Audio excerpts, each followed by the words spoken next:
Good morning and welcome to Bethlehem Baptist Church. I'm Ronnie and I got a few announcements to share with you today.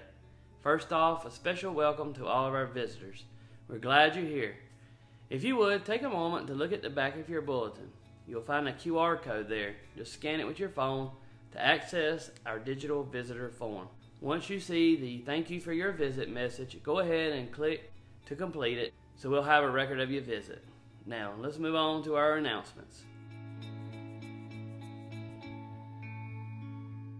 Join us for adult choir practice today at 4:30 p.m., followed by our adult Bible study, Jesus Continued, by J.D. Greer at 6 p.m. For volleyball enthusiasts, games are scheduled for Monday at 6 p.m. and 6:45 p.m. Bethlehem Team 2, and Tuesday at 7:30 p.m. for Bethlehem Team Number 1.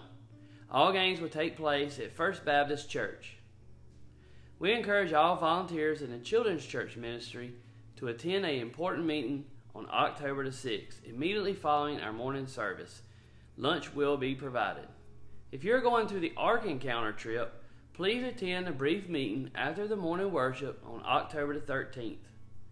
The BBC Kids will be visiting Hall Family Farm on October the 13th, leaving after the morning service and returning by 5 p.m. The sign-up deadline is October the 9th with a cost of $20 that covers the food, a hayride, and the corner maze. For any questions, please see Yancey. Mark your calendars for Trunk or Treat on October the 31st. We need your help to make this event successful by donating candy and decorating trunks. A sign-up sheet is available at the welcome table, and there's a bin for the candy in the foyer. Lastly, Bethlehem The Journey Begins will take place from December 5th to the 8th. If you're interested in serving during this outreach, please sign up at the welcome table. Now, let's go to our sermon preview.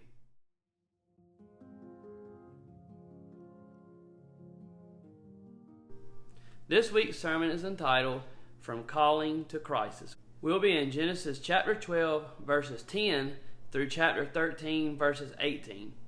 How many of you remember having to parallel park for the first time? You have to know how close you can get to the vehicle in front of you, the curb beside you, and the vehicle behind you without hitting them. That's kind of how we do with sin so often. We see how close we can get to the line without ever crossing over it. This morning we consider the question of how do I handle adversity in my life. Adversity is a reality in this life, and that is what we see from the life of Abram in these chapters. Abram's calling is quickly followed by a crisis. However, the Bible is clear in Psalms 34:19. Many are the afflictions of the righteous, but the Lord delivers him out of them all. So how do you handle adversity? Now, let's begin our service.